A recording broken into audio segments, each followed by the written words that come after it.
Let's consider a very specific series, the series from 1 to infinity of 1 over k to the p. We're actually going to give this guy a name. We're going to call this the p series. So we're looking at 1 over k to the pth power. So that's why we're getting that name, the p series. And what we want to do is we want to determine if that series is converging or diverging. And this is a nice little connection to a previous section where we looked at the integral of 1 over x to the p. So back in improper integrals, we considered what happened to f of x equals 1 over x to the p when x was greater than 1. And we ended up coming up with this result. I won't go over that again, but just using improper integrals and taking the limit as t is approaching infinity, replacing the upper bound with t, and then considering the different possibilities, the different cases on p for powers. We were able to show that this diverged if p is less than or equal to 1, and it converged. In fact, we knew even not just that it converged, but we also knew what it converged to. So this is convergence on the cases when p is greater than 1. So for the integral. Well, it turns out that we can connect through the integral test these two, the series to this result from the integral, and we can show that the series of 1 over, I'm going to grab my highlighter here, the series from 1 to infinity of 1 over k to the p will converge if p is greater than 1, and it will diverge for p less than or equal to 1. So that is what we call the p series. It's going to be very useful, especially in the next section where we're going to use comparison between series. We'll like having this p series in our back pocket in our toolbox. We'll like having this as a quick result to determine if something is converging or diverging.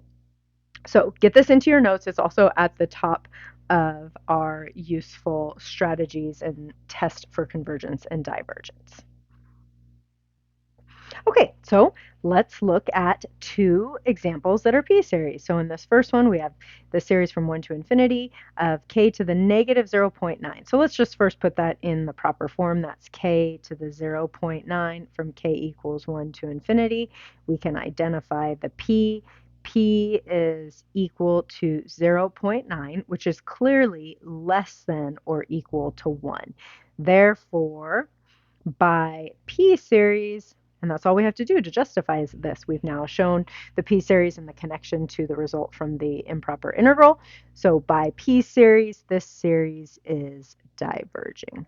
So this series diverges. Let's look at this guy. So let's try to keep p-series up there. We'll shrink it down a little bit.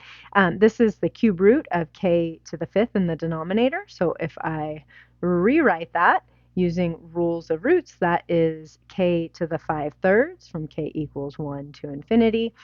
And p in this case is 5/3, which is clearly greater than 1. Therefore, by p-series,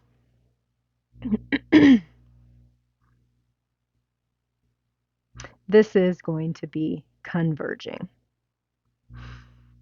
By p-series, this converges. Let's say converges. By p-series, this series converges. So that is the power of the p-series. If our series is simply a p-series, we will know just by that power and comparing it to 1, whether it's less than 1 or greater than 1, we will know less than or equal to 1 or greater than 1, we will know right away if it is converging or diverging. Quick note, we don't know what these are actually converging to, but by looking at that p-value, we know that they either converge or diverge. We don't know what they're converging to over here, but on the next video, we'll talk about how we could use some estimations to determine what that converges to, or get within a certain amount of error to the sum of that converging series.